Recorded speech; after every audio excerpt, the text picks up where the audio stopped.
5 ಗ್ಯಾರಂಟಿಯನ್ನು ಕೊಟ್ಟ ಸರ್ಕಾರ ಸರ್ಕಾರಿ ಶಾಲೆಗಳನ್ನೇ ಮರೆತು ಬಿಡ್ತಾ ಕಾಂಗ್ರೆಸ್ ಸರ್ಕಾರ ಬಂದ ಮೇಲೆ ಮಕ್ಕಳಿಗೆ ಮೂಲ ಸೌಕರ್ಯಗಳೇ ಸಿಗ್ತಾ ಇಲ್ಲ ಅನ್ನೋ ಗಂಭೀರ ಆರೋಪ. ಶೈಕ್ಷಣಿಕ ವರ್ಷ ಕಳೆದರೂ ಕೂಡ ಮಕ್ಕಳಿಗೆ ಯೂನಿಫಾರ್ಮ್ ಕೊಟ್ಟಿಲ್ಲ. ಬಿಟ್ಟಿ ಭಾಗ್ಯಗಳಿಗೆ ತಲೆ ಕೆಡಿಸಿಕೊಂಡ ಸರ್ಕಾರ ಶಾಲಾ ಮಕ್ಕಳ ವಿಚಾರದಲ್ಲಿ ಯಾಕೆ ಹಿಂಗ್ ಮಾಡ್ಬಿಡ್ತು?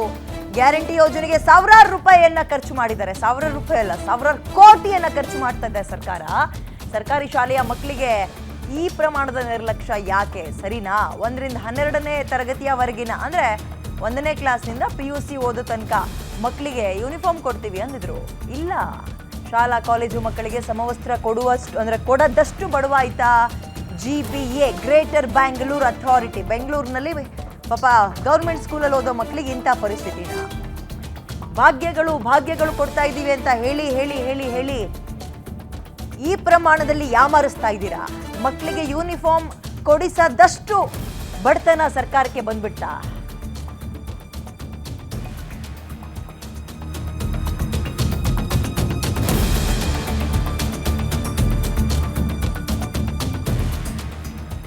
ಶೈಕ್ಷಣಿಕ ವರ್ಷವೇ ಕಳೀತಾ ಬರ್ತಾ ಇದೆ, ಇನ್ನೂ ಕೂಡ ಮಕ್ಕಳಿಗೆ ಯೂನಿಫಾರ್ಮ್ ಭಾಗ್ಯ ಸಿಕ್ಕಿಲ್ಲ.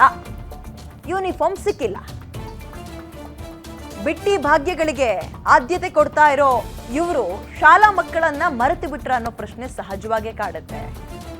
ಬಜೆಟ್ನಲ್ಲಿ 100 ಕೋಟಿಯನ್ನ ಮೀಸಲಿಟ್ಟರೂ ಕೂಡ ಮಕ್ಕಳ ಬಗ್ಗೆ ನಿರ್ಲಕ್ಷ್ಯ ವಹಿಸ್ತಾ ಇರೋದು ಯಾಕೆ? ಮಕ್ಕಳನ್ನ ಮರೆತ್ರ? ಓಟಿಗೆ ಮಾತ್ರ ಹಿಂದೆ ಬಿದ್ರ?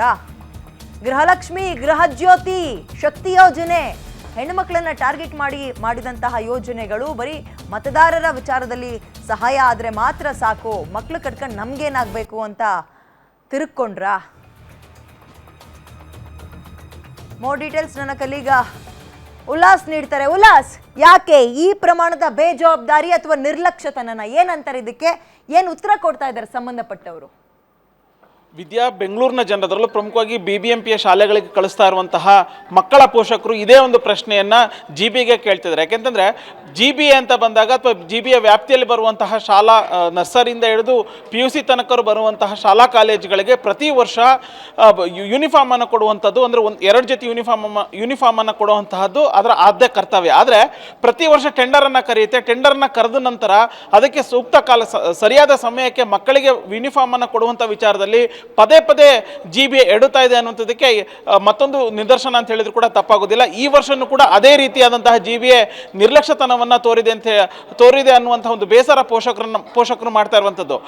ಅಂದರೆ ಈ ಶೈಕ್ಷಣಿಕ ವರ್ಷ ಆರಂಭ ಆಗುವ ಮುಂಚೆನೆ GBA ಕರ್ನಾಟಕ ಹ್ಯಾಂಡ್ಲೂಮ್ಗೆ ಒಂದು ಟೆಂಡರನ್ನು ಕರೆಯುತ್ತೆ. ಟೆಂಡರ್ನಲ್ಲಿ ಕರ್ನಾಟಕ ಹ್ಯಾಂಡ್ಲೂಮ್ಗೆ ಇಷ್ಟು ಅಂದರೆ ಸುಮಾರು GBA ವ್ಯಾಪ್ತಿಯಲ್ಲಿ 24,000 ವಿದ್ಯಾರ್ಥಿಗಳಿದ್ದಾರೆ. ಅಂದರೆ ನರ್ಸರಿಯಿಂದ ಹಿಡಿದು PUC ತನಕನೂ ಬರುವಂತಹ 24,000 ವಿದ್ಯಾರ್ಥಿಗಳಿದ್ದಾರೆ. ವಿದ್ಯಾರ್ಥಿಗಳಿಗೆ ಯೂನಿಫಾರ್ಮ್ ಅನ್ನು ಕೊಡಬೇಕು ಅನ್ನುವಂಥ ನಿಟ್ಟಿನಲ್ಲಿ ಟೆಂಡರನ್ನು ಕರೆಯುತ್ತೆ. ಟೆಂಡರನ್ನು ಕೊಟ್ಟು ಕರ್ನಾಟಕ ಹ್ಯಾಂಡ್ಲೂಮ್ಗೆ ಅಪ್ರೂವಲ್ ಕೂಡ ಕೊಡುತ್ತೆ. ಆದರೆ ಈಗ ಇನ್ನೇನು 1 ಅಥವಾ 2 ತಿಂಗಳು ಹೋದರೆ ಶಾಲಾ ಕಾಲೇಜು ಮುಗ್ದೋಗುತ್ತೆ. ಇದುವರೆಗೂ ಕೂಡ GBA ವ್ಯಾಪ್ತಿಯಲ್ಲಿ ಓದ್ತಾ ಇರುವಂತಹ ಶಾಲಾ ಕಾಲೇಜುಗಳ ಮಕ್ಕಳಿಗೆ ಯೂನಿಫಾರ್ಮ್ ಕೂಡ ಸಿಕ್ಕಿಲ್ಲ ಅನ್ನುವಂಥದ್ದು. ಅಂದರೆ ಈಗ ನರ್ಸರಿ ಮಕ್ಕಳಿಗೆ ಮಾತ್ರ, ಅಂದರೆ ಸುಮಾರು 2ರಿಂದ 2,500 ವಿದ್ಯಾರ್ಥಿಗಳಿಂದ ನರ್ಸರಿ ಮಕ್ಕಳಿಗೆ ಮಾತ್ರ ಯೂನಿಫಾರ್ಮ್ ಅನ್ನು ಕೊಟ್ಟಿರುವಂತಹ GBA 1ನೇ ತರಗತಿಯಿಂದ 12ನೇ ತರಗತಿ ಅಂದರೆ PUC ತನಕ ವಿದ್ಯಾರ್ಥಿಗಳಿದ್ದಾರೆ, ಅವ್ರು ಯಾರಿಗೂ ಕೂಡ ಯೂನಿಫಾರ್ಮ್ ಅನ್ನು ಕೊಡುವಂಥ ಕೆಲಸ ಮಾಡಿಲ್ಲ ಅನ್ನುವಂಥದ್ದು. ಅಂದರೆ ಎಲ್ಲೊಂದು ಕಡೆ ಗ್ಯಾರಂಟಿಗಳನ್ನು ಕೊಟ್ಟಂತಹ ಸರ್ಕಾರ ಉದ್ದೇಶಪೂರ್ವಕವಾಗಿಯೇ ಸರ್ಕಾರಿ ಶಾಲೆಯಲ್ಲಿ ಅಂದರೆ GBA ವ್ಯಾಪ್ತಿಯಲ್ಲಿ ಓದ್ತಾ ಇರುವಂತಹ ಮಕ್ಕಳನ್ನು